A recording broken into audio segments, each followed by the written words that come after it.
Hi friends, जय जगन्नाथ। आपनको मोर YouTube channel को स्वागत करू। सकाळु सकाळु उठी मु बनेदेली गोटे कप चा। गाधे पाधे गली ठाकुर पूजा करने मम्मी सहित ठाकुर पूजा कली। आसिक टिके हेयर केयर तापर टिके स्किन केयर भी करनेली। जोरे भोक लगुला। ब्रेकफास्ट ब्रेड आउ जाम टिके खाईदेली, बहुत टेस्टी थिला।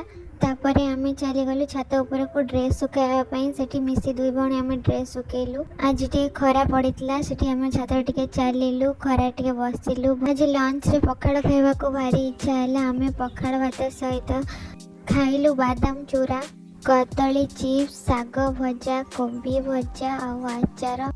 तापर आमे गलु बाड़ी को टिके बुलवा पई। सेठी देखिलु मु जो लेंबू गछ लगे से लेंबू गुड़ी को बहुत सुंदर भाव में फले। गेंडू फूल भी फुटीला, बहुत सुंदर देखा जाउतला। वीडियो आपन केमित लागिला कमेंट रे जणाइबे। संग माने पुनी मोर नेक्स्ट ब्लॉग रे आपन मन सहित देखा हो। मो चैनल को लाइक और सब्सक्राइब करियो जमाने भी भूलियो नहीं।